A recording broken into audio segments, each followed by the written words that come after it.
Our cells already know how to repair, renew, and restore.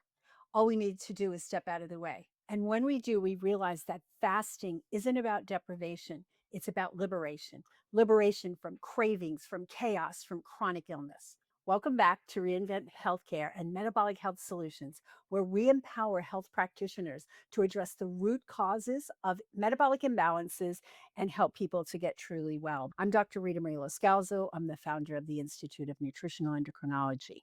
Today, we're going to deep dive into the ancient healing art of fasting. It's an approach that's been practiced for thousands of years, but has only recently been rediscovered by modern science.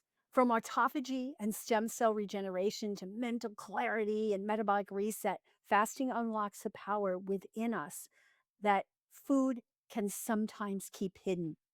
And I couldn't think of a better guide for this conversation than my guest today, Loren Lockman. So let me tell you a little bit about Loren.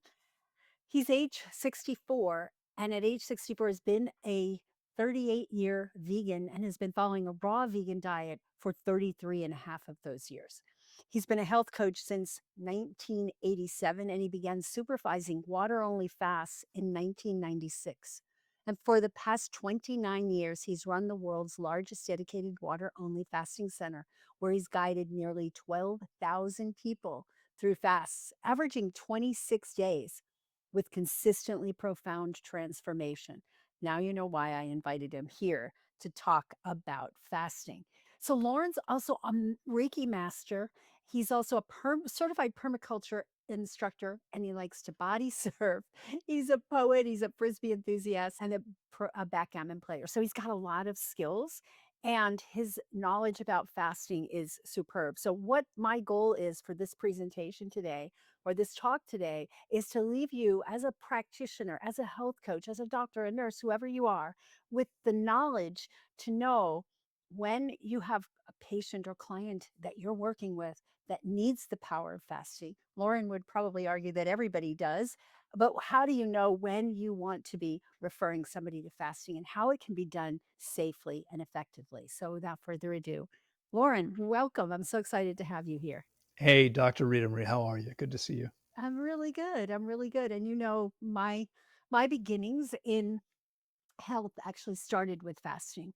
Only back then in 1985, when I did my first fast, a 28-day water fast, um, it wasn't talked about much. And so whenever I did talk about it, I was accused of being let's just say anorexic or having food disorder, eating disorder. And it wasn't popular back then. So when I talked about it later and started saying how that was my transforming moment, I would say, well, I did a cleanse.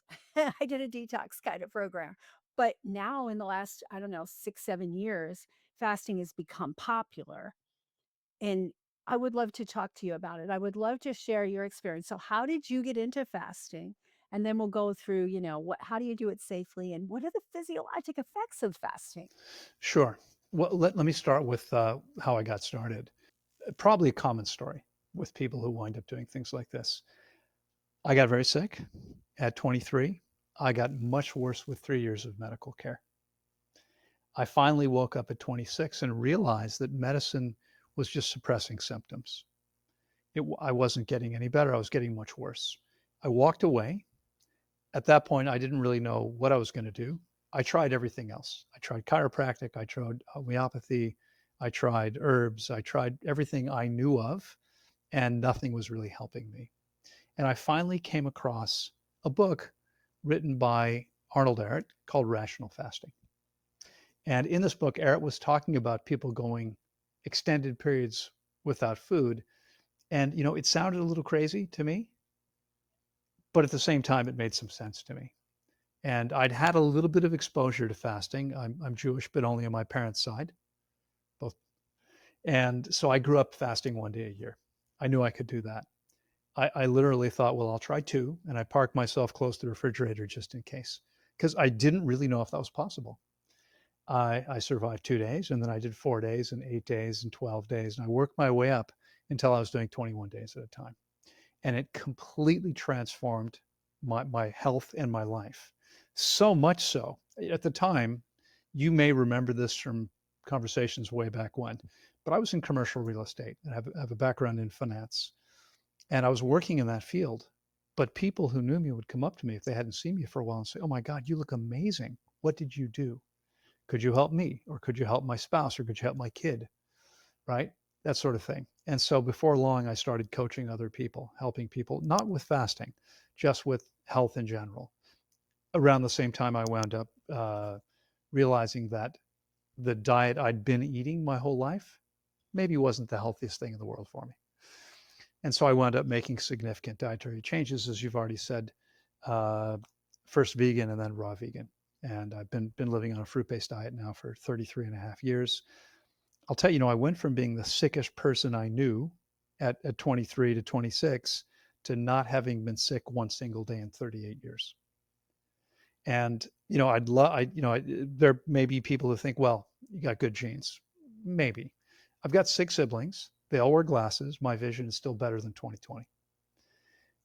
My mother began to develop arthritis in her early 30s. There are four of us now in our 60s. Everybody's suffering from arthritis. My body works better than it did when I was 18. So I don't think it has anything to do I with don't think it's genetics. genetic, and I don't think No, it's random, no, honestly. exactly, exactly. I Yeah, mean, genetics. I think we can agree do play a role. They're a factor, but they're a much smaller factor than most people think they are. It's mostly about the choices we make.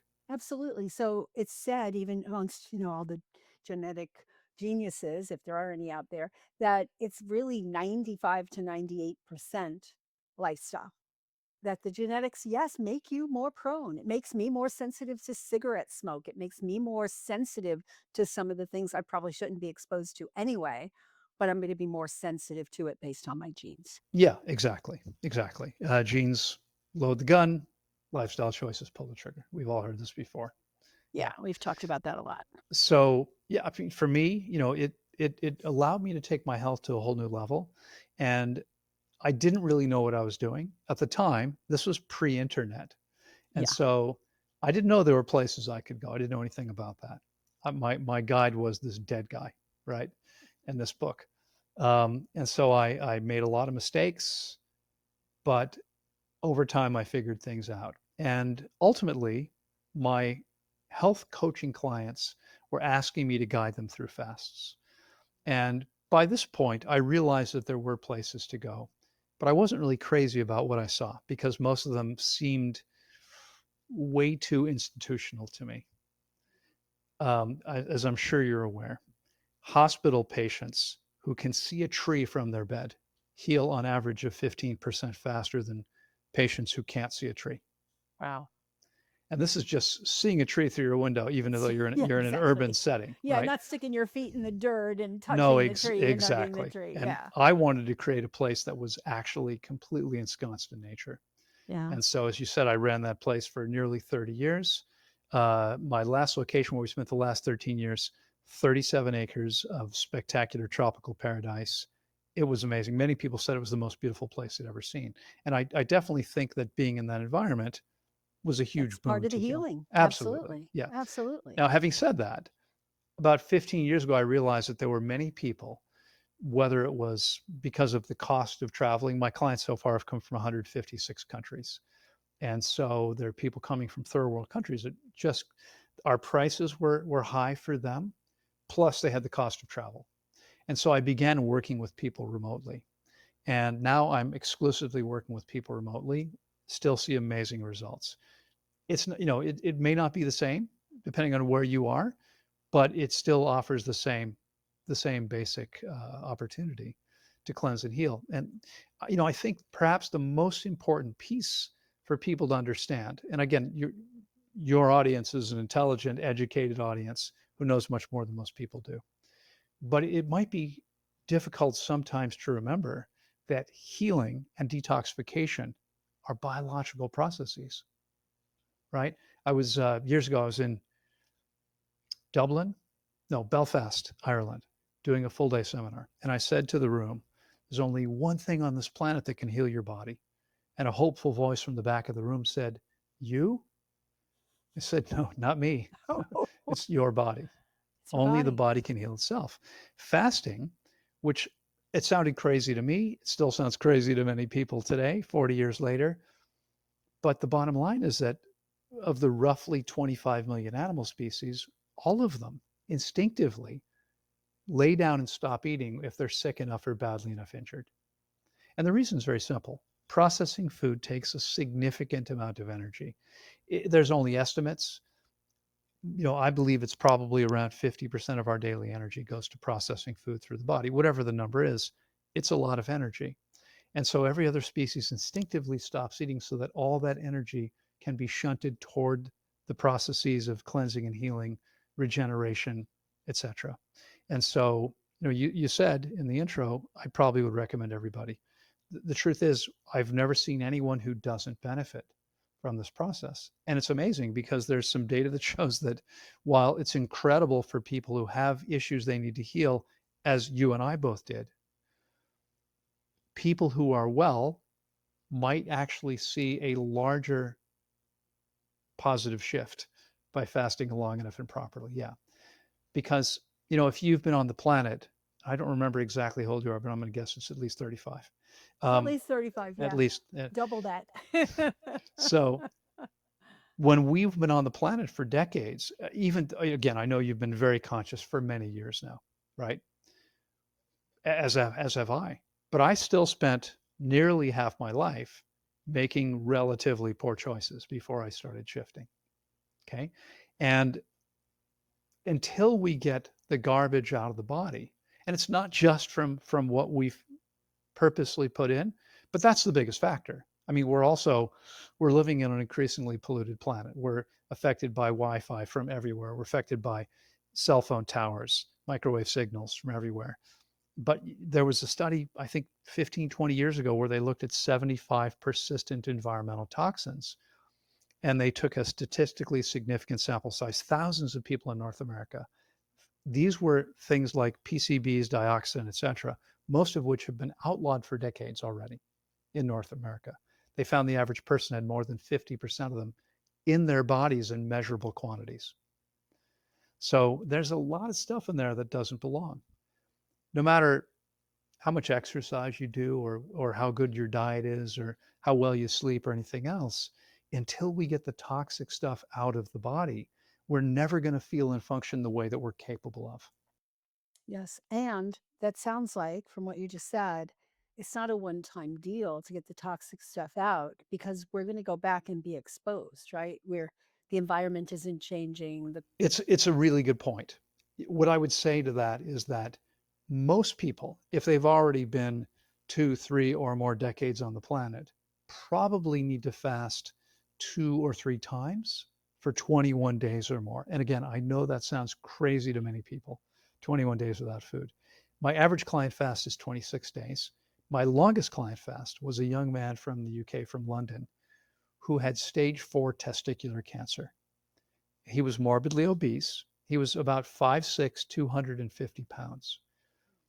He fasted for 4.5 months on only water.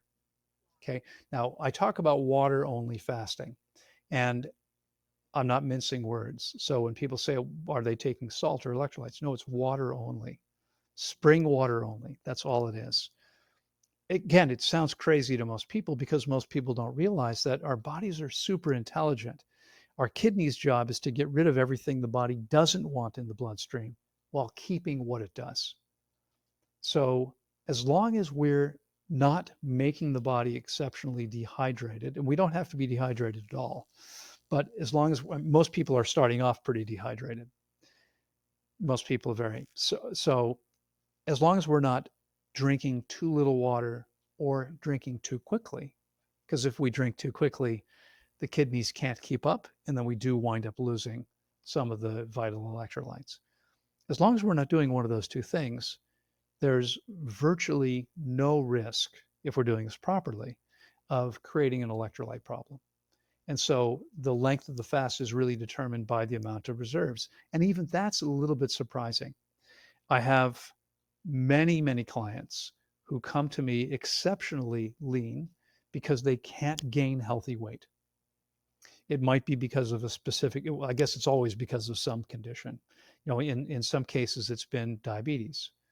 right? If they're running around with high blood sugar and often don't even know it, it's like they're on speed and it's very hard to gain weight. So the woman who published, edited, produced all of my videos on the old YouTube channel, I was hacked and I've been locked out of it for 2.5 years. But the last 4 years of that channel, we produced about 3 videos a week. And she did all that work for me. When she first came to me, I think it was 8 years ago this past April. She's 5'7, she weighed 88 pounds, and she did 21 days with no problem. Today, she's not a diabetic anymore. Wow. Her And last did she A1C, then lose more weight after? I mean, during a well, fast, everyone loses weight when of you're not course. eating, of Yeah, course. yeah, But here's obviously. what But happens. This is the part that scares people and that people often don't understand. The average person in a 21-day fast, at least with my protocol, will lose 21 pounds. Okay. However, it's not a pound a day. The weight loss is front loaded. Most people are walking around with a lot of salt in the body can't get rid of. And as we release that salt, we release all the edema that the body's been holding to hmm protect us from it. hmm Right. So we need sodium and chloride, but we never need salt. I haven't consumed salt. I mean, I suppose every once in a while at a raw vegan restaurant, I might get some, hmm but I haven't bought salt or put it in my own food for more than 40 years. Wow.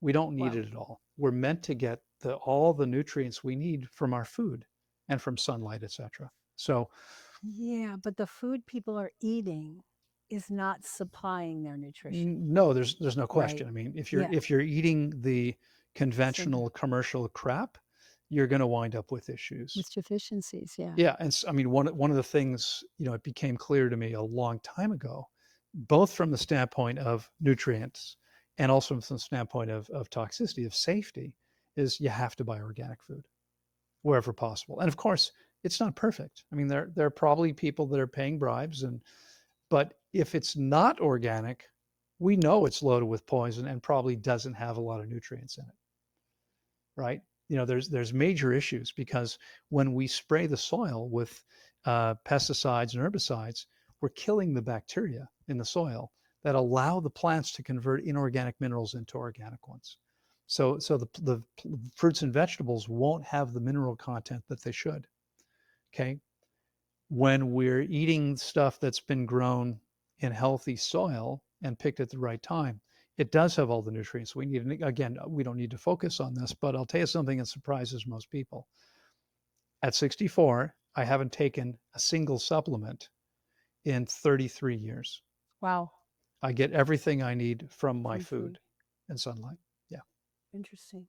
Really, really interesting. So I have a number of things I want to pull apart from here, right? I want to start with having everybody understand the benefits, like what physiologically is happening during a fast.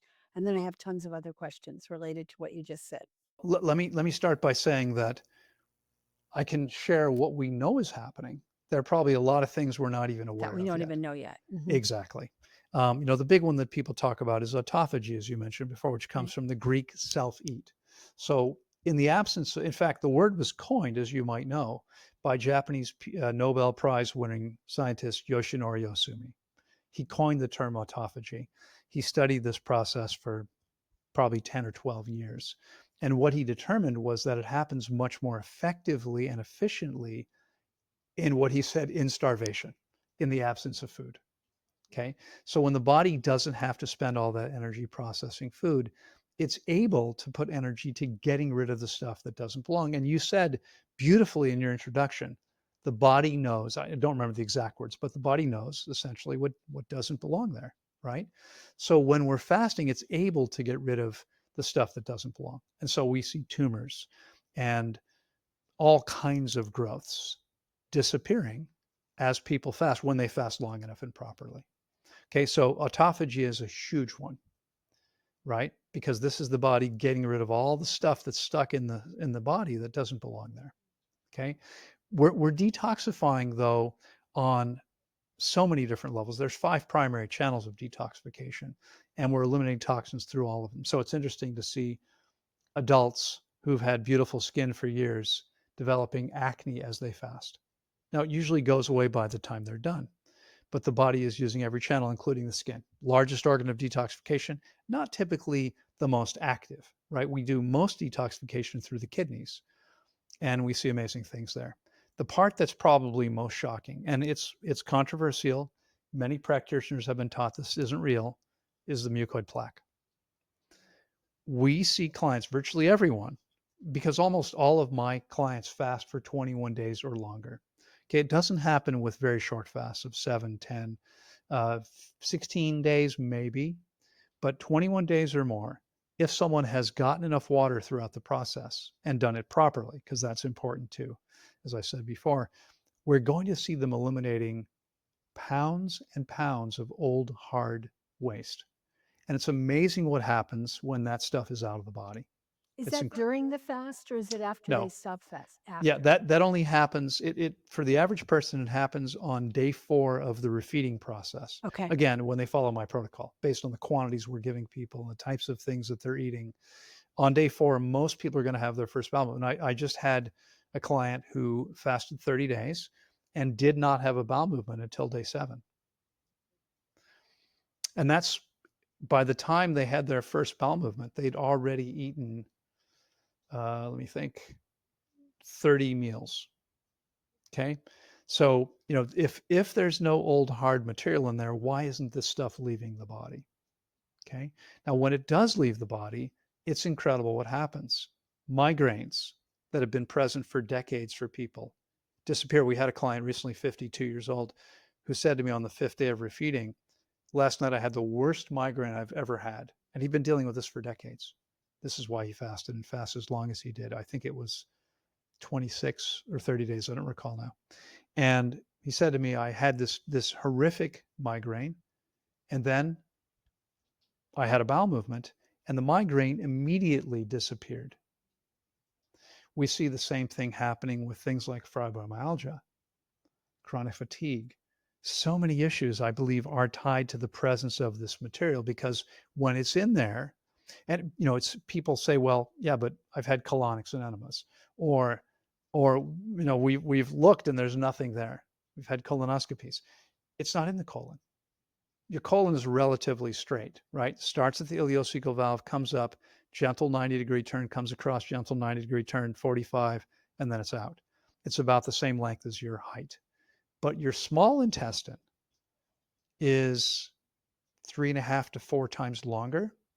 It's 1/3 the diameter. And I'm 6 foot tall, so on my relatively long torso, in about 12 inches from the bottom of my stomach to ileocecal valve, there's some 20, 22 feet of small intestine.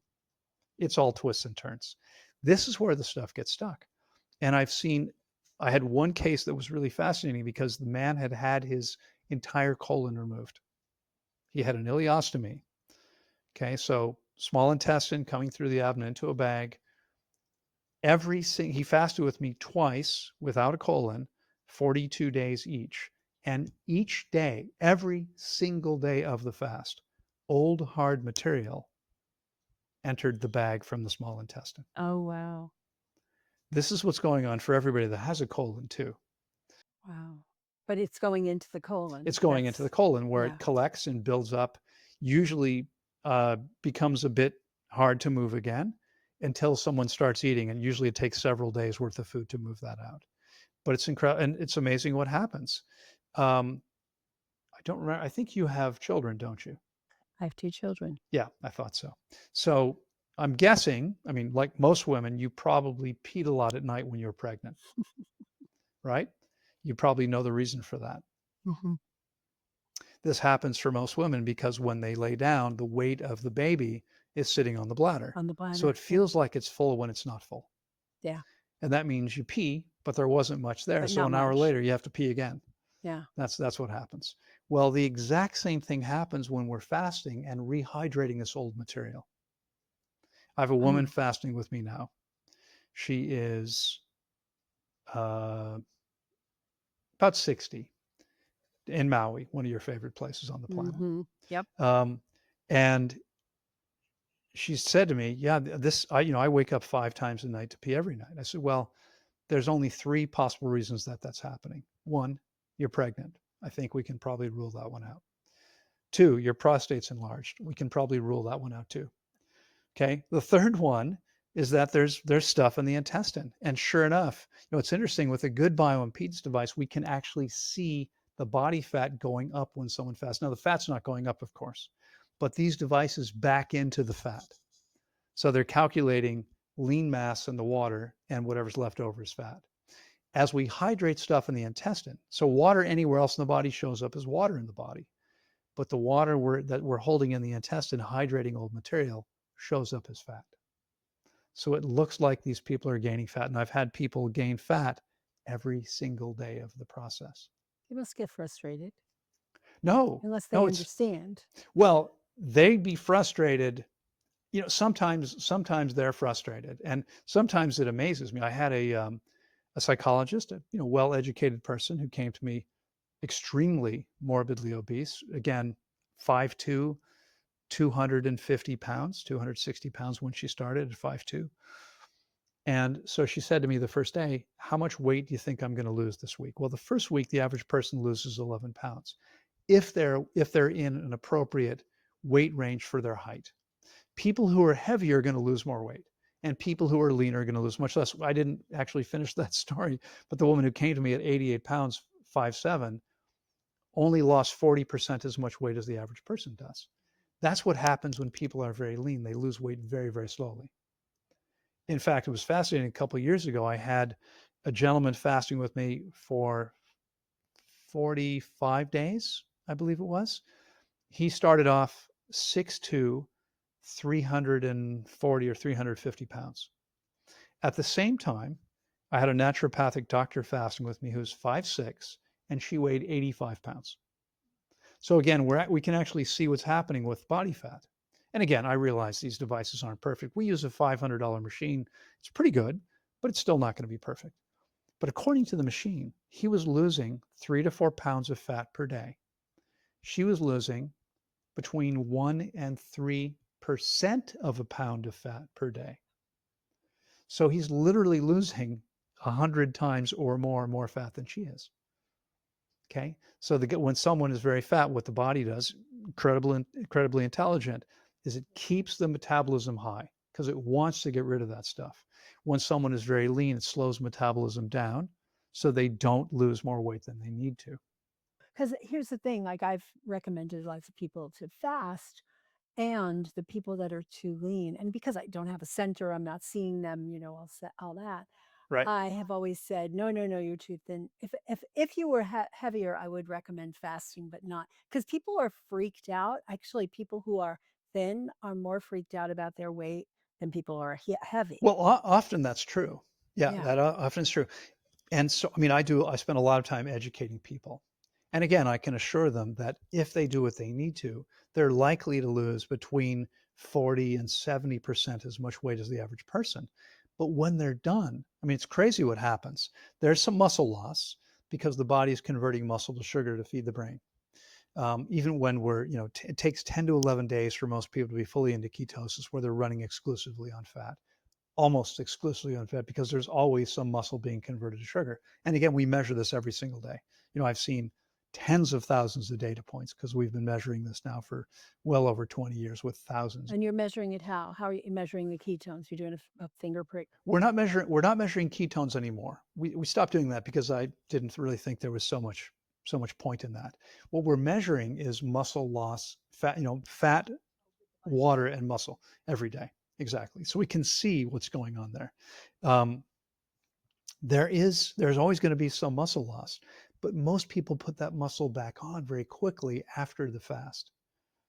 Okay. How quickly depends on how much stuff they have to eliminate. So it can take longer if there's a lot of stuff there. And is that with or without resistance exercise? No, that's once people are feeding again, I'm encouraging everyone to exercise.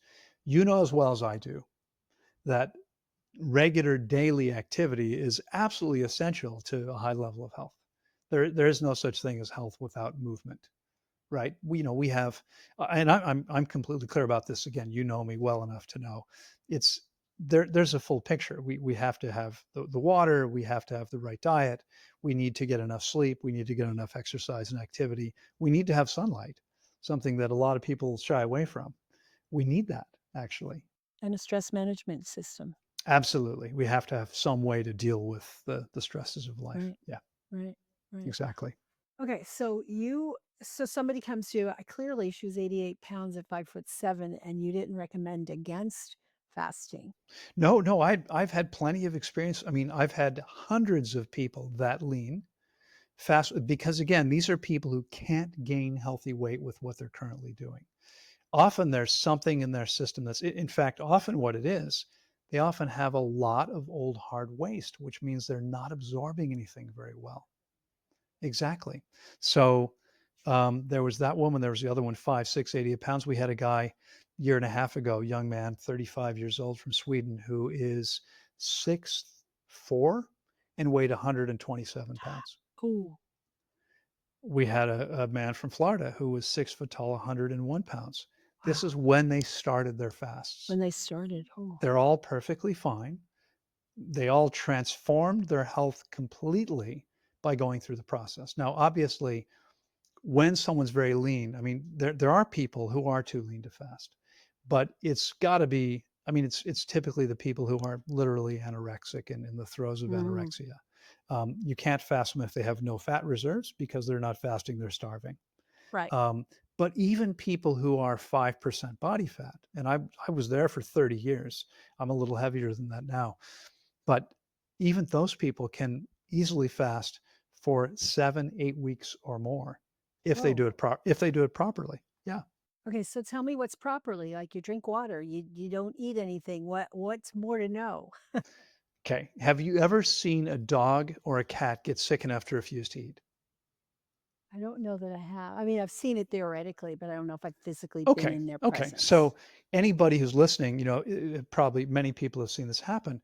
What those animals will do is they will lay down and not move. They might change position, but otherwise they don't walk around. Okay. They don't go on Facebook or Instagram. Okay. They just rest with their eyes closed as completely as possible, only moving when they absolutely need to. So the first piece is that fasting is about resting as completely as possible. It's really not something you should do if you have to work. You have to be able to take the time off. And obviously, this prevents many people, or let me change my wording there. I would say when we really want something, we figure out how to make it happen. But it keeps many people. They could find it, but it keeps many people from doing it because it's hard. They have to It's take the hard. time off, Yeah, it etc. is hard. Right. But that's the first piece. You have to be resting as completely as possible. The second piece that's critically important is knowing how to properly interpret daily vital signs. Now, you understand vital signs, I'm sure, as well as any other practitioner, but I figured some things out that according to the 200 or more practitioners who have fasted with me, no one ever learned in school. Not in medical school, not in nursing school, not in naturopathic school. It's a way to interpret the numbers that actually tell us whether there's enough blood volume or not. And many people don't think about this. Now, obviously, a woman who's menstruating is losing blood every day. But the rest of the people fasting with me are typically not losing any blood, right? Well, as you know, we're constantly replacing cells. It turns out that according to science, every minute 2 million blood cells are taken out of circulation because they're worn out, they're damaged. On average, it's 2 million per minute. In order to replace them, we need water because blood is 92% water. So what happens for most people is they're walking around with less blood than they should have. And again, I worked out how to understand blood pressure, pulse, and temperature together to see what's going on there. In fact, it's interesting because most people are walking around with dehydrated, with less blood than they should have. And what that means is that their blood pressure would actually be considerably higher if they had the blood volume, because as blood volume goes down, the pressure goes down. And when the pressure goes down, the heart has to beat faster. And it's interesting, there's a theory you might be aware of that says mammalian hearts on average beat 1 billion times. Okay, now Ah, it's not exactly 1 billion, and then that's lifetime. it. You mean lifetime? Billion Lifetime. times. Okay, so if you have a rapid heart rate, then you're gonna have a shorter lifespan. Exactly. And Yeah. I would say that the average person should have a heart rate of around 50, resting heart rate. Wow. Should be 50. Yeah. Obviously, cyclists, runners, competitive athletes, swimmers, these people might have pulses of 32, 36, maybe 40, because they're doing so much cardio, they develop very strong hearts. And the good news is, someone who develops this kind of heart strength until they ruin it can maintain it. I was a competitive swimmer for 18 years, something like that. But I stopped doing that more than 40 years ago. And I still have a resting heart rate of 50 without having time to do any cardio. Um, that's where it should be.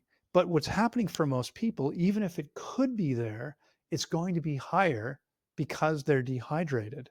And because they're dehydrated, their blood volume is lower. And if you think about this, your brain is obviously pretty important to the body, right? For a 150-pound person, let's say many of the men listening, uh, the brain is about 2% of their body weight, about 3 pounds, but it gets 35% of the blood supply. That's pretty important. So making sure there's enough oxygen and nutrients getting to the brain is a critically important thing. Well, if the pressure is artificially low, that means the heart has to beat faster to get the same amount of oxygen or nutrients to the brain.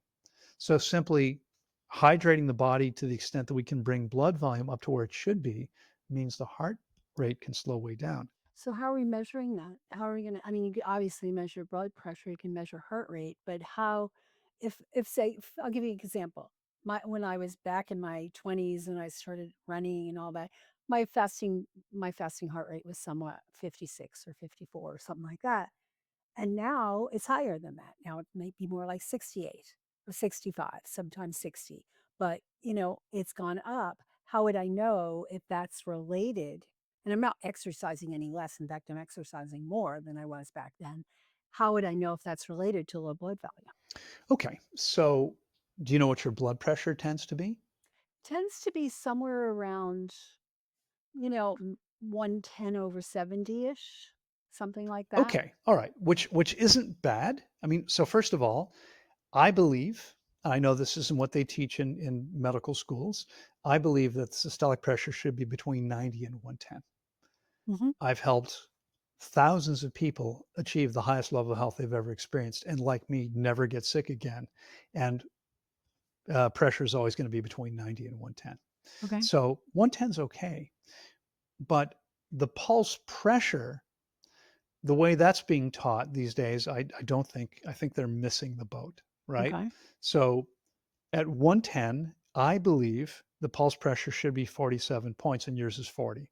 It's not bad because some people are much further off than that. And the pulse pressure, for those listening who don't remember what that is. Pulse pressure, in fact, I actually call it spread because it's one syllable instead of three, Yeah.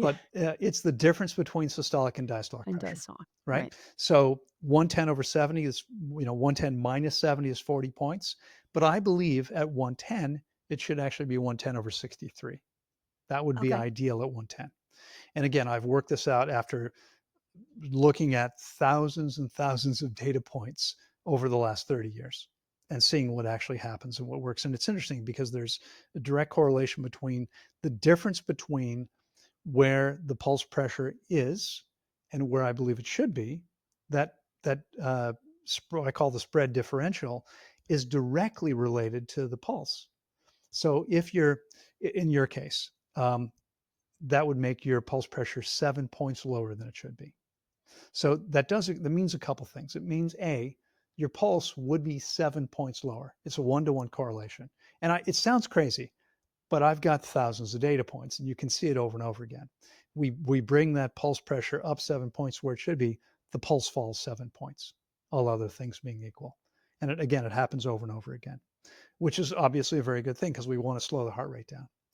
But the other thing that's interesting is that, again, if I'm right, that pulse pressure not being where it should be, what that means is that you have less blood than you should have. Now, if you have less blood than you should have, nothing's going to function as well as it could. It's not possible. You need to have all the blood possible, right? So if your blood volume was where it should be, your pressure would actually go up. And I can tell you how much. Yours would be 11 points higher. So it would actually be 121 over 70. Okay.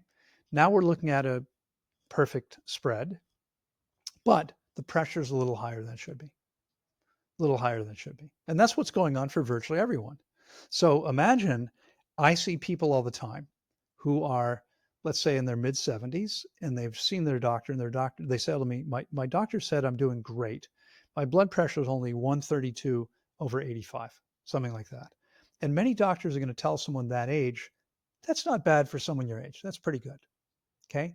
But 132 over 85 is a 47 point spread when the spread at 135 should actually be 55 points.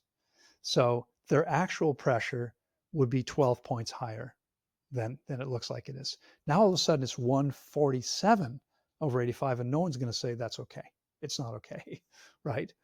I mean, even 135 is not okay, but right. But it's actually much worse than most people think it is. And this is why there are people who I've been told by people all the time, I had a heart attack or stroke, and my doctor said, well, your numbers were fine. It's because they weren't properly interpreting them in the first place. Yeah. If we actually knew what they really would have been, then we would have seen that coming, because it's obviously likely when someone's walking around with pressure that high, Yeah. especially at that age. So if we want to raise the blood volume, it's not a simple matter of drinking more water. What is the process for that? It is a simple thing of drinking more water, as long as we drink it slowly enough. Hmm. Here's the thing. Again, your kidneys are filtering, as most of your listeners probably know. We have two kidneys. They're filtering all of your blood 60 times per day. Okay. The kidneys are primarily a set of very long tubes. They're called tubules.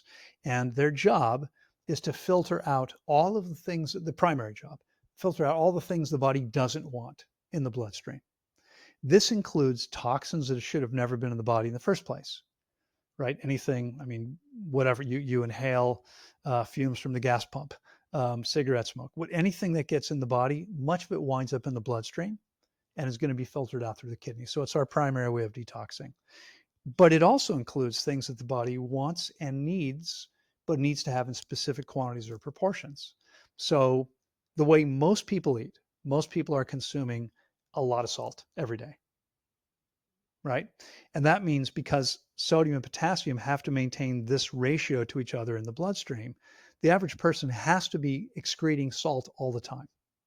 That's happening through the urinary tract primarily. It might also happen through the sweat.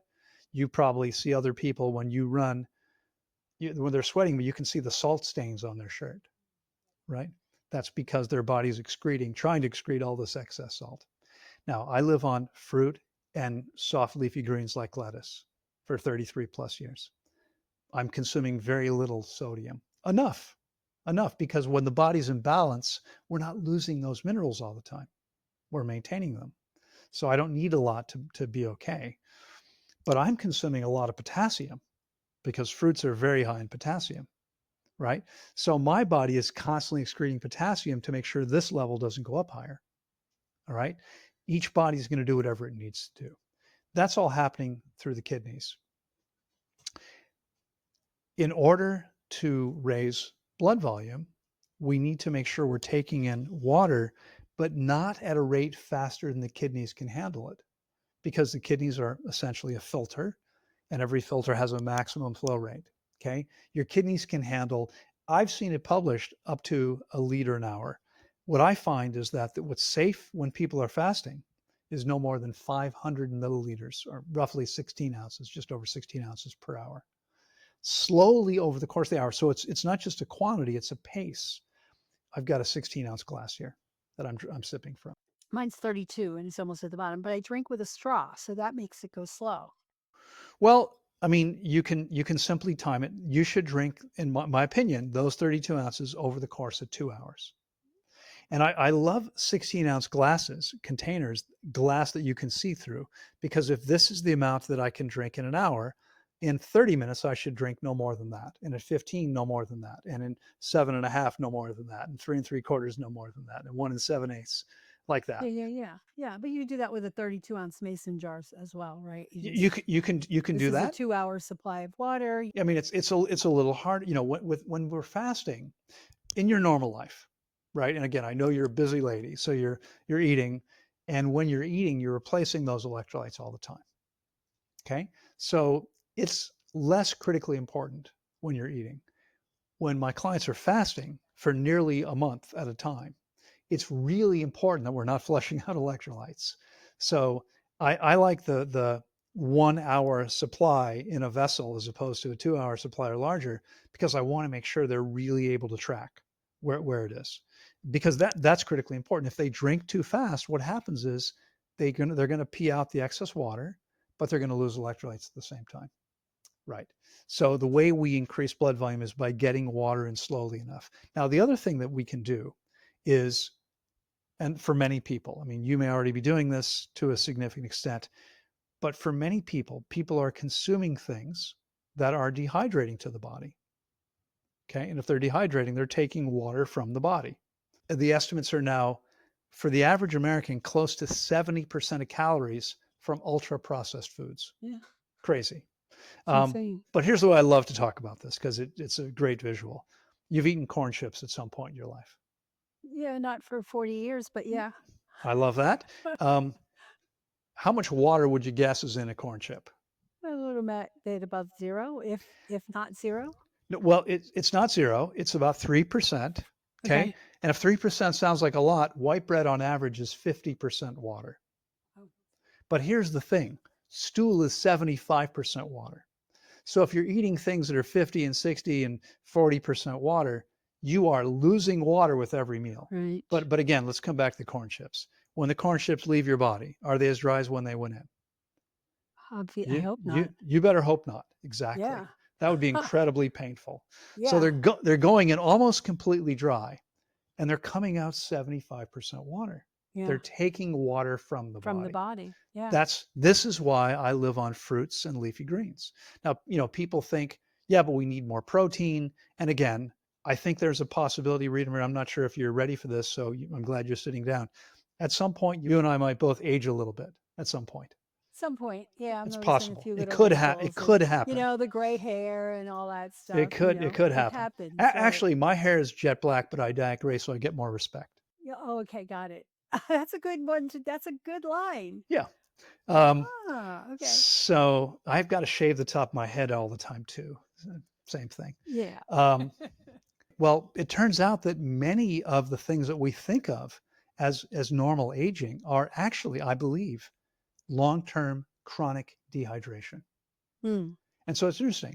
Last summer I had a little reunion with 5 or 6 of my best friends from high school. I was in San Diego for a couple months. They had all lived there, and they all came back for reunion while I was there. So we all hung out for a week. Most of these guys look a lot older than I do. A lot more wrinkles on their face, etc. And the reason why is because they're not fasting and they're not eating a high water content Right. diet. Exactly. I noticed that too. People look at me and go, "How come you never get older? I'm look 10 years older than the last time we met and you look Right. younger." Exactly. That's what happens. So the diet plays a huge role, but fast really to really hydrate the body. Now again, let's go back to the mucoid plaque. Okay, it's living in the small intestine. As you know, small intestine is only half an inch in diameter. Okay, it's all twists and turns.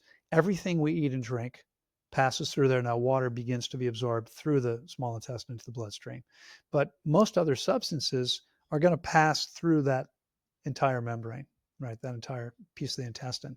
Well, the nutrients get absorbed. The vitamins, minerals, etc., get absorbed. That's right. But what's supposed to happen is the excess water in our food, if we're assuming we're eating a high water content diet, is absorbed way down the transverse colon. Yeah. So one of the last stages, we bring that water back into the body. Right. We keep it stays in the stool so we can easily move it through the system.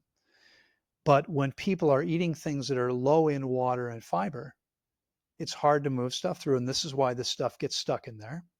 Okay, Yeah. because it's not high enough in water and fiber, it's going to get stuck.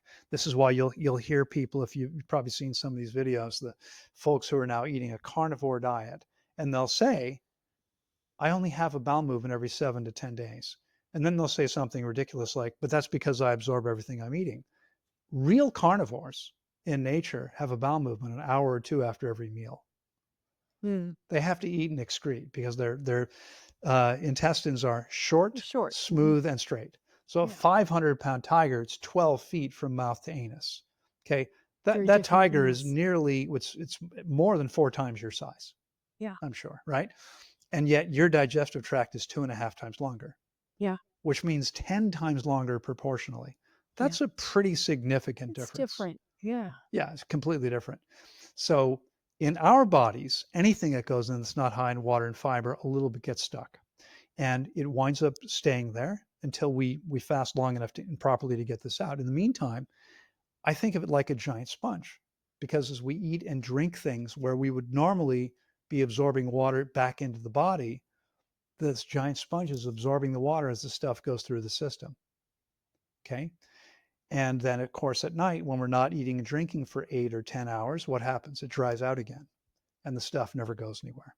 And so, real hydration usually isn't going to happen until we get rid of the stuff. And this happens only by fasting. I mean, my clients have done colonics and enemas. Again, it's not in the colon. And the ileocecal valve prevents that water from moving into, it's not going to do anything. Salt flushes, don't do it. Herbs, don't do it. We actually need to fast and let the body break it down, hydrate it enough, and then we can get rid of it.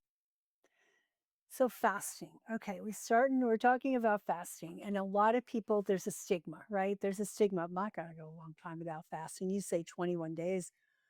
I've done 28 days and I've done 12 days and I've done a lot of 5 days and 7 days and all that. But most people, to them, fasting is 14 to 16 hours from dinner to breakfast, right? And I know you do this similarly. I've always see you say, I start my meals at noon or two. Same here. So you're getting that everyday fast. I do 19, 20 hours every day for 32 years. Okay. Yeah. But and that's important. And it's interesting because a lot of people will comment on my videos and say, all you have to do is just fast for 16 hours. No, unfortunately, that's not the case. While intermittent fasting or having a timed feeding window, defined feeding window, that's important because our body is again processing food takes so much energy. It makes no sense to spend more time processing food than necessary.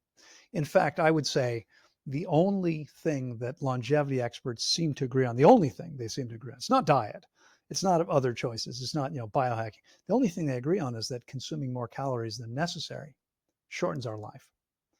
So I think we want some people say, well, okay, if longer is better, why don't we just eat one meal a day? And that works for some people. However, when you eat the way that I do, okay, my favorite thing is watermelon. I can eat 4 or 5 pounds of watermelon at one time. It's not very many calories. But imagine if I had to eat 10 pounds at one time, because I eat twice a day most days. Some days it's only once. There's no way I could get that much in to my stomach at one time. And so when you're eating a diet that's not very calorically dense because it's a fruit-based diet or leafy greens, you need to have a slightly longer feeding window of 4 or 5 hours so you can have 2 meals at either end of that. That 19 to 20 hour window still does wonders. It's amazing. But when there are things that we really need to cleanse or heal, when we need to detoxify 20, 30, 40, 50, 60, 70 years worth of stuff, that relative, that 16 to 20 hour window, even a one meal a day, a 23-hour window is not going to be enough to accomplish that. This takes weeks to do. So this is something else that's misunderstood in this fasting world. We hear people say, fasting safe foods. And I'm like, excuse me? You're fasting. There's no food. They'll say to me, well, what do you eat when you're fasting? I'm like, I don't. I drink water. Yeah, well, again, this is like so many things. This is pretty significantly misunderstood. And unfortunately, there are people out there that don't really understand themselves, so-called experts that are misinforming people. People will say, well, coffee and tea, for instance, are perfectly fine because they don't contain calories. As long as you don't put sugar in them, they're fine. The problem is that our bodies are looking for calories or nutrients. If there's calories or nutrients coming in, any type of calories or nutrients, if you put lemon juice in your water, your body sees the nutrients there, vitamin C and other nutrients, and says, oh, there's food coming. And about a third of your energy is immediately shunted to your digestive tract, which takes you out of fasting physiology and puts you back into normal feeding physiology. That little bit of lemon juice squeezed into Absolute, water. absolutely. Yeah. I mean, my clients have tried everything and then they come to me and every single person says, oh, that was way more powerful doing it your way.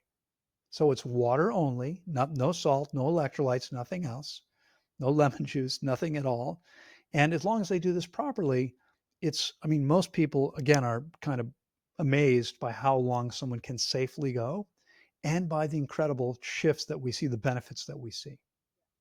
So, the first thing we know that atherosclerosis, plaque in the arteries, is a significant cause of hypertension. And hypertension, I read that 47% of Americans are dealing with hypertension. It's a lot. That's crazy. We're talking about more than 150 million people in this country alone. Yeah. Okay. We've had 100% success dramatically reducing hypertension in all but three cases. And all three of these men were in their 70s. In all but three cases, we get their blood pressure below 120 by the end of 21 days fasting, by the end of the refeeding process. In those three cases, they came down dramatically, but were still higher than 120. One was 122, one might have been 126, but they had started at 175, 180. Yeah. So it's significant change, and it may take multiple fasts to get them there. Well, even for many of these people, it's actually going to drop there by the time they're 6 weeks out of the first fast. Because what happens for most people is during the fast, we're going to see a tremendous amount of plaque eliminated from the arteries, but it will take up to another 3 to 4 weeks to finish removing the plaque from the arteries. And so, and this is important because I remember somebody once who went home, had a blood test, and called and said, they said my cholesterol had gone up. What's happening is there's circulating cholesterol in the bloodstream because plaque is 50% cholesterol. So we have to give it enough time to give the body enough time to get all the garbage out, right? But the other thing that happens is it can take people weeks, sometimes months. I'll tell you a crazy story. I had a young woman, not quite 2 years ago. She came to me on November 11th, 2023. She fasted for 30 days. Now, when she started, she is 5'7", and this one woman weighed 99.5 pounds. So heavier than the other one, right, at But 5'7", still a little, yeah. still pretty lean. And she Yeah. went 30 days, no problem. Here's the crazy part.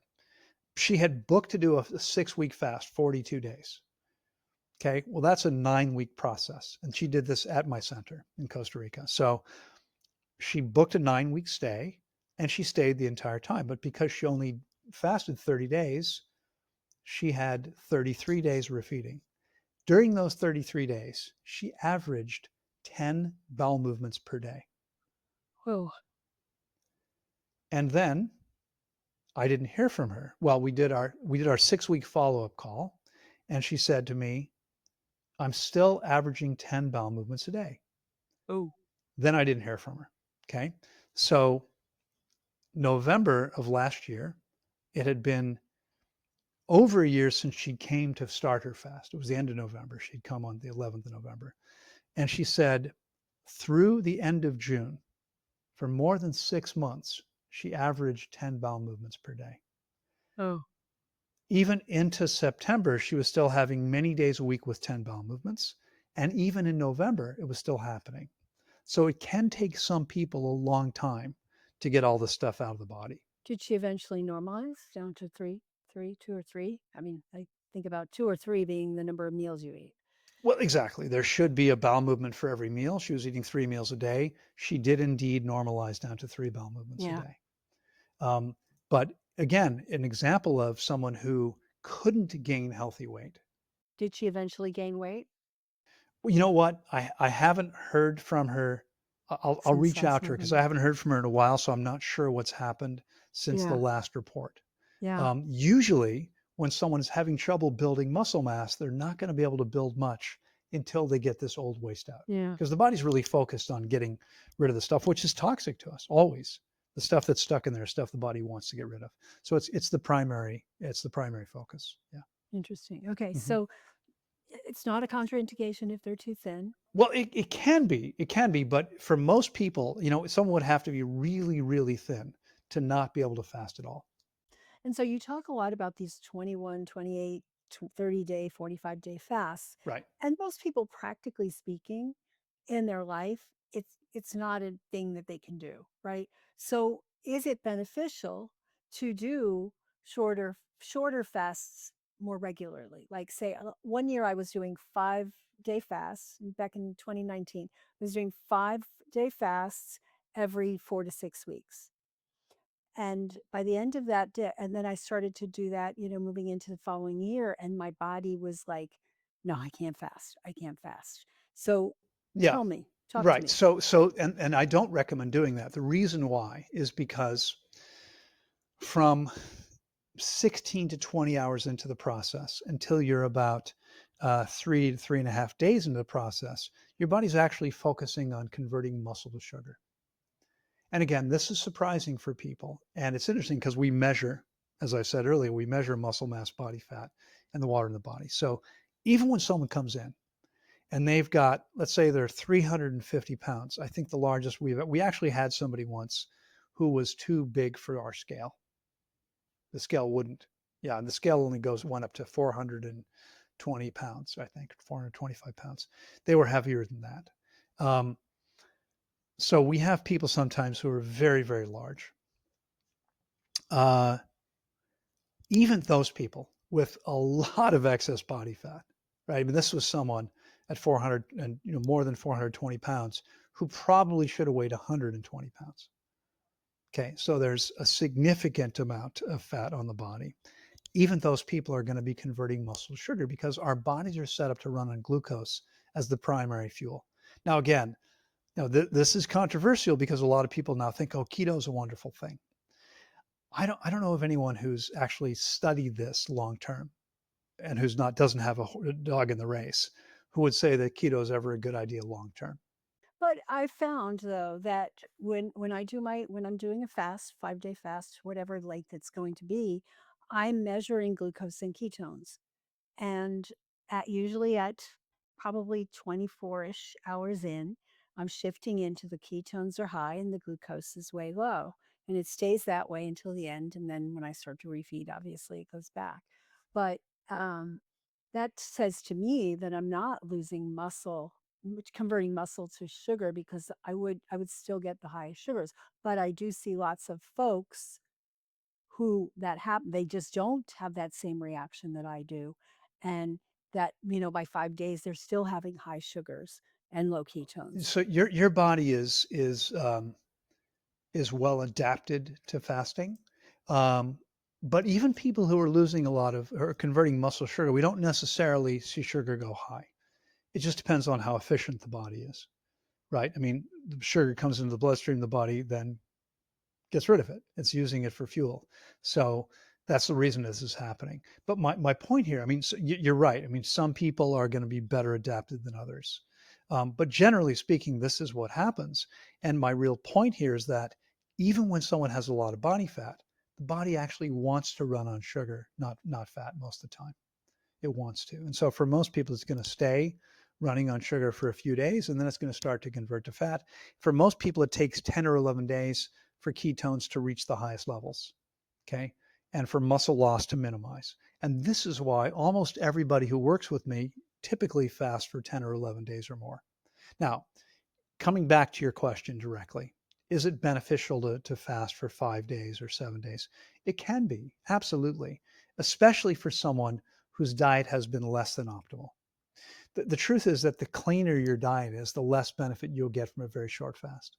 Someone who's eating terribly, I've had people say to me, fasting for 16 hours a day is life changing. Well, these are people that are eating poorly, and so I mean, I've been doing this for 20 hours a day now for more than 30 years, and it's a great thing. But I don't see obvious profound effects. I'm not saying there aren't any. Well, you have your general profound effects. You're healthy, you're vibrant, you know what I mean? That's the way you are. That's right. That's my baseline. But Right. when I have something, so I no longer really fast to detoxify very often because I did that and have maintained a clean system ever since. But I still like to be very active. I don't have as much time as I used to, but I mountain bike, rock climb, surf. I have a motorcycle. I had a quadricycle in Costa Rica. Um, I injure myself sometimes, and I've broken a number of bones, a lot of them. When I break a bone, I fast to allow my body to heal that as quickly as possible. Right? Remember, it's not just detoxification; it allows the body to focus its energy on healing as well. So I fast to heal. When I fast to heal, I mean, if I have something I need to heal, my normal 20-hour daily fast isn't going to do it. When I fast for a week, and for me, I mean, I can heal a bone in a week in most cases. It's crazy how fast. It's amazing what happens. But a week, it's profound how much more benefit I get by fasting entirely for 7 days as opposed to 20 hours a day. Okay. So there is benefits, especially for people who are getting started. And in fact, it's interesting because one of the things I've heard from people over the years. I mean, I've stayed super busy. We've never advertised. We've never done any paid marketing. But I have people come back, and I have people referring their friends and family because it's so profound what happens for them. And so I've stayed about as busy as I could be all these years. But now that I'm not running the center anymore, I'm just working with people remotely. I'm not managing 25 people. I'm not managing the facilities and 37 acres and a whole team of grounds people. I've got more time on my hands. And so we're launching a new program because what's occurred to me is, there's a lot of people out there that are never going to do this because they can't see their way to creating 21 days. So it's going to be a 7-day fast, a 4-week program, but only 7 days of fasting. So the other 3 weeks, they don't have to take off from work. Okay. It's 3 weeks of education because I can teach people how to create the highest level of health possible by meeting all their body's needs. They still have to fast.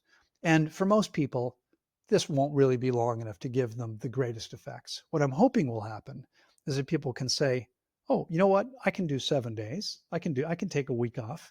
Um, and then they're going to see how profound the experience is. And then they'll figure out how to take more time off another time.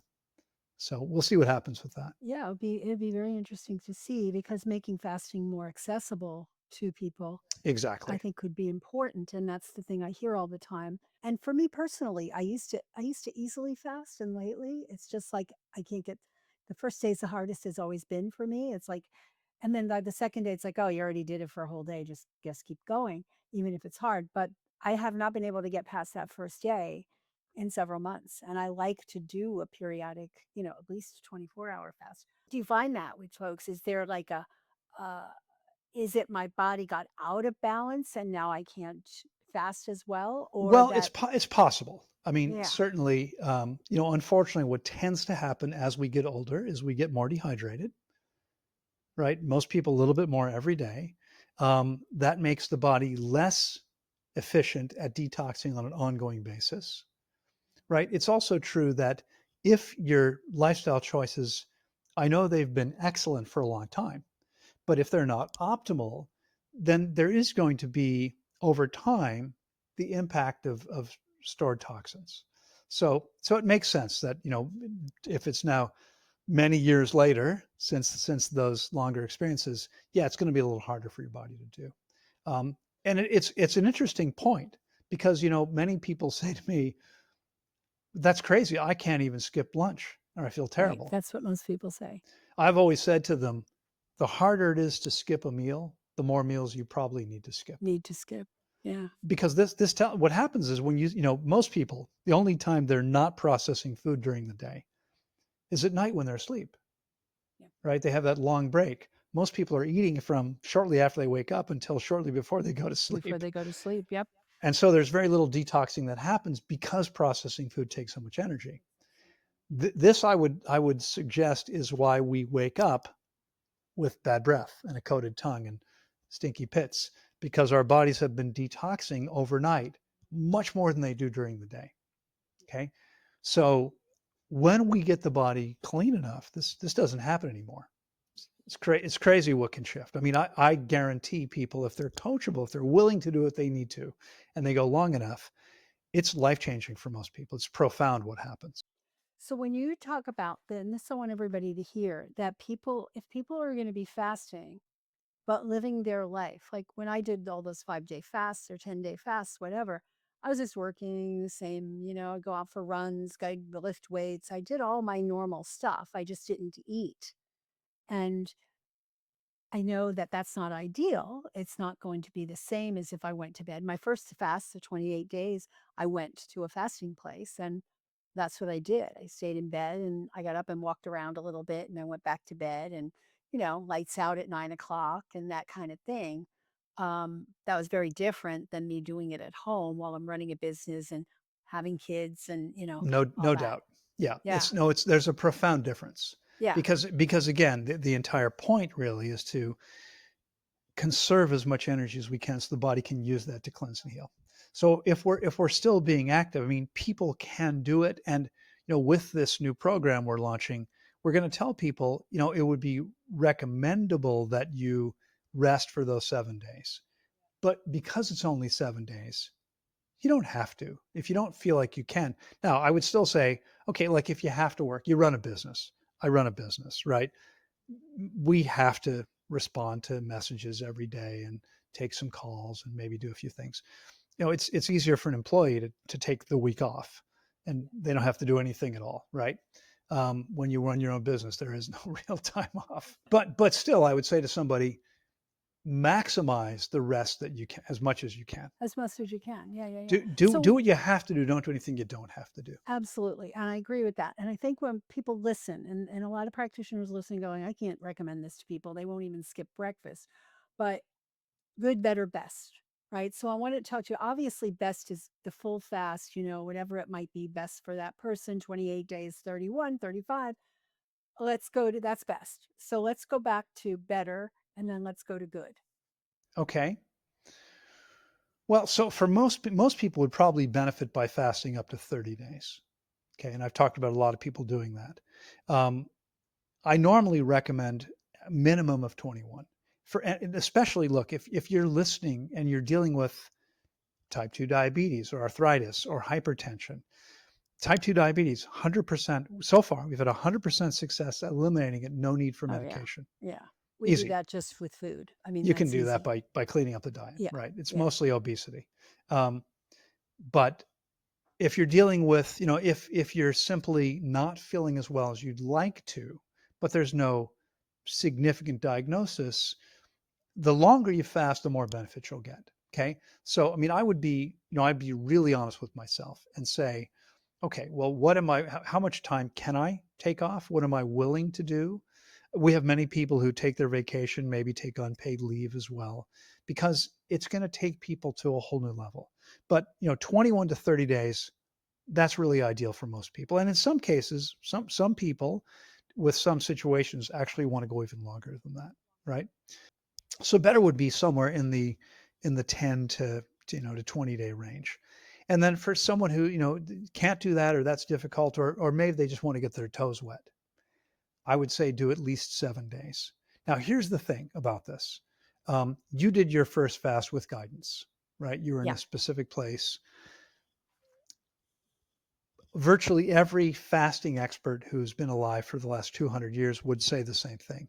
Don't do more than 5 days or so without having experienced Without having guidance. supervision. Right. You really need to know what's going on. Yeah. You need to understand the process. You asked me earlier, well, you're just not eating and drinking water, right? That's true. 3 weeks ago, I had a client fasting with me for the second time. We do small group calls with up to 6 people. There was someone on her second fast, third fast, and fourth fast, all on the same call. And the woman doing her third fast has already booked her fourth one. She just did that yesterday. Um, these people have worked with me extensively already, but they still need me every day to interpret their numbers and help them. I give every client gets a spreadsheet. It's a shared Google Doc. They need to have some tools. They need to have a blood pressure monitor and infrared thermometer, ideally a pulse oximeter, a decent bioimpedance scale at a minimum. Anyone with blood sugar issues need to have a blood sugar meter. They probably have one already.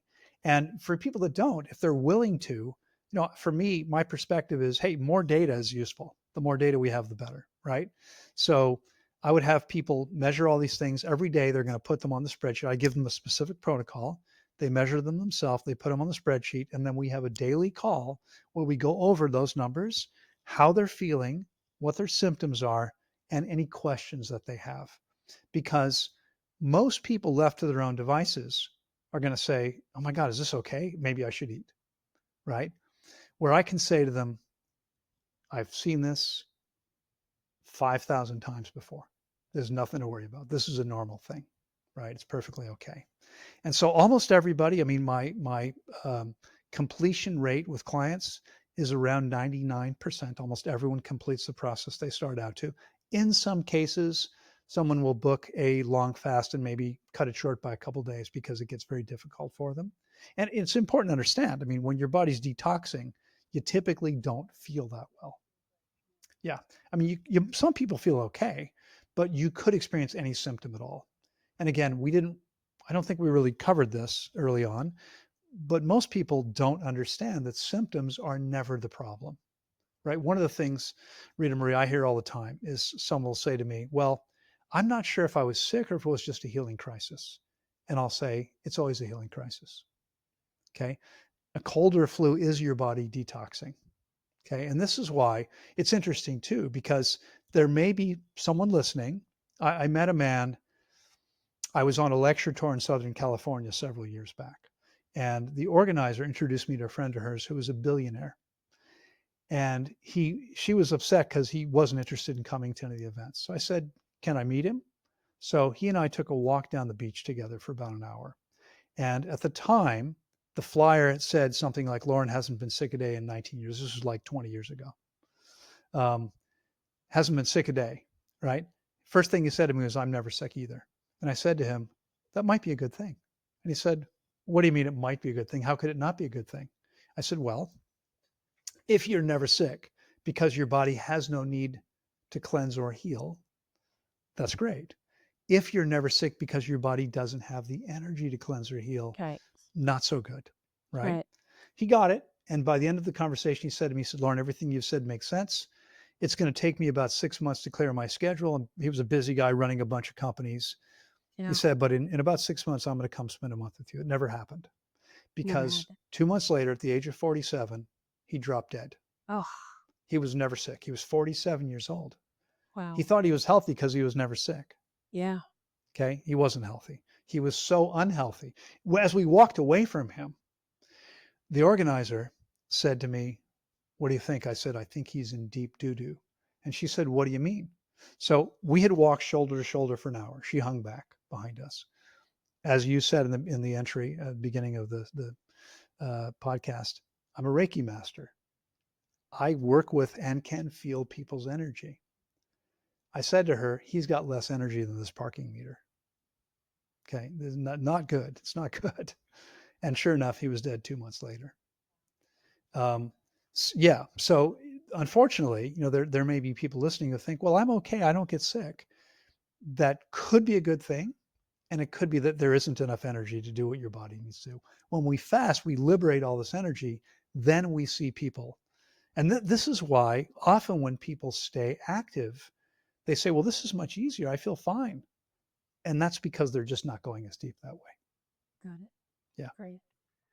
Okay. Well, this has been enlightening. Lots of good stuff here. So, just for people listening, for folks who are doing a 16 to 20 hour a day, they're doing their body some good, correct? Absolutely. They're just not getting to the same level of depth as, No question and about it's it. better than It's continuing to eat 3 or 4 meals a day and five no meals doubt a about day. it. I Got it. believe virtually everybody should be eating twice a day. That's best for most people. Again, some people can do once. More than twice, with the exception of people who like anorexia, people who really can no longer handle any quantity of food and are severely underweight. They often need to eat multiple meals per day. But for most people, this is not a good idea. Yeah. Yeah. It's typically what I recommend. And when I have people on some of my coaching calls and they're asking about, like, I can't gain weight. And people are obsessed with having to gain weight. And they may only be like a pound or two less than their ideal, but they're obsessed about it. I'm like, don't worry about it. But I will if somebody is really severely having trouble with that. Like, don't listen to my thoughts of what I said to Carol over there. For you, I want you to eat 4 times a day because you can't get enough and you've got to, keep that happy. Exactly. Yeah. Yeah. Yeah. And we have to look at individuals. No question about it. We have to look at, yeah, I mean, there are general principles that, having now fasted 12,000 people, I can say, well, usually this is what's going to happen. But each person is an individual. We have to, yeah, I'm talking every single person every single day to make sure that they're doing what they need to do. And for people who want to fast and aren't going to go to a place or consult with someone like you, what would you say is the safest, longest time that you would recommend that somebody? I wouldn't recommend most people doing more than 4 or 5 days. That's exactly what I was Yeah, going to and say. it's not that that's really a good idea. It's that there's a limit to how much damage they can do in 4 or 5 days. Um, Yeah. what I would say to people is, you know, I know there are people for whom um, paying what I charge, for some people that might be a significant investment. For many people, it's not a big deal. But if it's a significant investment, I understand how people say, "Oh, I just can't swing that." And what I usually remind people is, I get it. I mean, it's a big deal, and I understand. I've been there, so I understand. But what's more important than your health? I mean, we find a way to do what we want to do. And I tell people, look, this is the greatest investment you can make in yourself, right? So it's definitely worth it. I mean, I don't know of anyone who would say that wasn't a good investment. Almost everyone says it's the best thing they've ever done. Yeah, absolutely. Absolutely. I agree. I agree. We have to put our health first. And, as health practitioners, those of you listening are, you're dealing with clients and patients every single day. And a lot of times you're scratching your head going, why is this not working? This person's meditating and they're exercising. And why are they not getting well? Well, this buildup. And I remember the day when my book was Fasting Can Save Your Life, Herbert Shelton. When I read that book and I started reading, because I had been in health crisis and looking from doctor to doctor like you, not getting any solutions. And I realized, oh, I'm not sick, I'm toxic. My whole life has led me to this place of being toxic and nutrient depleted, right? Eating. Exactly. And so what did I need to do? And when I read about fasting, I'm like, oh, I got to do this. And I did. I went to this place in California and I spent 30 something days there, but I fasted for 28 and it changed my life completely.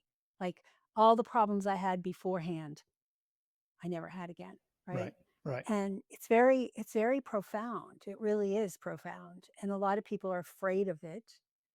And I would say, yeah, I understand you being afraid of it, but what's on the other side is so phenomenal. I'm sorry. I'm realizing that we're in this already for a while, and probably need to wind it up. But we didn't really cover some of the amazing miracles that we see happening all the time. It's incredible what the body does. I mean, what I would say, uh, Dr. Rita Marie, is that perfect health is the birthright of every living organism. We're meant to feel and function incredibly well. Most people, unfortunately, it's kind of like the frog that you can boil alive, right? Because the temperature is going up slowly, they don't even, most people are slowly going downhill their whole life. And it's finally they wake up and they go, oh, yeah, now this doesn't work anymore. Well, it didn't happen overnight. It's been getting there slowly.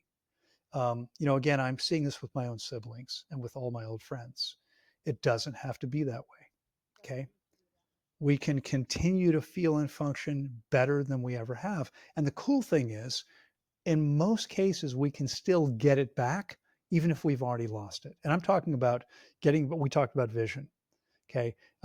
Most of my clients, if they wear glasses or lenses, are going to need a much weaker prescription by the time they're done a long enough fast. I had a guy who was lead guitarist for the loudest rock and roll band in his city. That was their claim to fame. Loudest rock and roll band in Melbourne, Australia, for more than 25 years. He had lost 70% of his hearing, being on stage night after night, and he fasted 42 days and regained 100% of his hearing. I had a young man who'd been snorting a lot of cocaine, had completely lost his sense of smell, completely got it back. Had a woman who was paralyzed in a car accident in California, rolled her car, broke her neck. I forget which one. Paralyzed from here down, and it had been 4.5 years.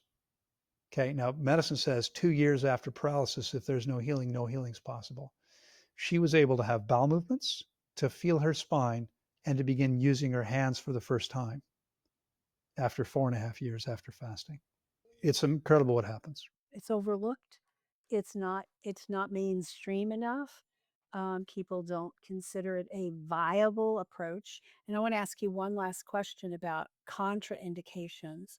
People who are on medications. We work with people and they come in and they're on like 4 or 5 medications. What do? You can't fast them while they're on medications, No, can you? no, they can't fast. No, they have to be willing and able to come off those medications. Right. So they have to work with their doctors and Well, typically don't work with their doctors. They do, but they do. Right. they'll have to work with their doctors. Yes, Right. exactly. Right. Right. Right. In some cases, I mean, it depends on what it is. Depends Obviously, on the medication. If they're on insulin, not insulin so much as metformin or blood pressure, you're going to just have the monitoring and you go, oh, we don't need this anymore, right? But other medications, it's much more um, important to be tracking it and working with a doctor, or they will be working with a doctor that prescribe the medications to gently wean them off well, they as need they to need wean off less. before we get started. And before you get started, yeah, Exactly, and that's what usually happens. yeah, I mean, unfortunately, it keeps some people. Some people say, "No, I can't come off my blood pressure medication." And I say, "No, everybody who fasts with me, regardless of where they start, winds up with blood pressure that's reasonably healthy. So come off of it." Okay, it's not. I mean, you already know this, I'm sure. Statistically, hypertensive medications don't extend the average person's life a single day, and they create all kinds of negative side effects. right. So there's really no good reason to stay on them. Okay, come off them. Yep, your blood pressure is going to go up a bit when you come off of them, but we're actually going to be able to give your body a chance to truly heal, and you won't need them anymore. Well, thank you, thank you, thank you. We started today with the idea that our bodies are self-healing. Like you said, that one thing that heals is this body. And I have patients who say to me, "You're a miracle worker." I'm like, "No, I'm not. You're a miracle worker." Exactly. Right? I just That's right. helped facilitate that and get you out of your way. Exactly. Right? And that's the thing. And they know how to heal. We know how to repair. We know how to restore energy. We know how to restore vitality. And fasting isn't about deprivation. It's about coming back, getting it back, freeing you from the need to eat every day, the desire to eat, the cravings for eating, all of that stuff goes away. It's funny because I often use the exact same language that you've just used to talk about this. That's great. Yeah, it's liberation. It's It being is. free. And that's for me is my top value is I want to be free. Why do I want to be healthy? Because I want to be free. I want to not be encumbered. Well, I think in the end we all want to enjoy life, Yes. right? We want to feel good. But how much more enjoyable is life when your body doesn't hurt, when things function, when you can do anything you want to, Anything you right? want when you want to do it. Right. Exactly. That's how you're going to get joy. And it's not selfish to want to be joyful or have pleasure in your life. And then you can give more to others when you have joy. If Lauren was still in pain and having all of his, he wouldn't be helping so many people. And we all have to look at that. Like, what do we need to do to help people access that inner healer, get out of their way? And with all your experience and your decades of helping people, you see a lot of this. And those of you listening, you see that what kinds of things can be helped. Absolutely. And I agree with that. I think everybody wants to help. But it's not just that. I believe every single one of us has genius in some way. Now, lots of people never figure out where their genius lie. But you know what? They're not going to if they're not functioning at the highest level. No, We have to function as well as we can. we have to function as well as we can. And I recall having a conversation with my mom just a few years before she passed on, and she was only 56, Oh my saying, gosh. I don't want to live alone. I don't want to be old and decrepit and hurt. I just, and I'm like, but you don't understand what you're doing to yourself is causing you to age ungracefully. Yeah. That's most people in the same Yeah, position. exactly. Exactly. So our bodies are designed to heal and We see changes from fasting with blood sugar, blood pressure, all the common ailments that are killing people in our society. Autoimmune, I'm sure you've had people, reversing autoimmune conditions with over and over fasting. again. Yeah. Yeah, Our bodies yeah. aren't stupid. Okay. They're not attacking themselves. It's just that we've created a situation that we need to undo. Yeah. Yeah. And these repair mechanisms are there.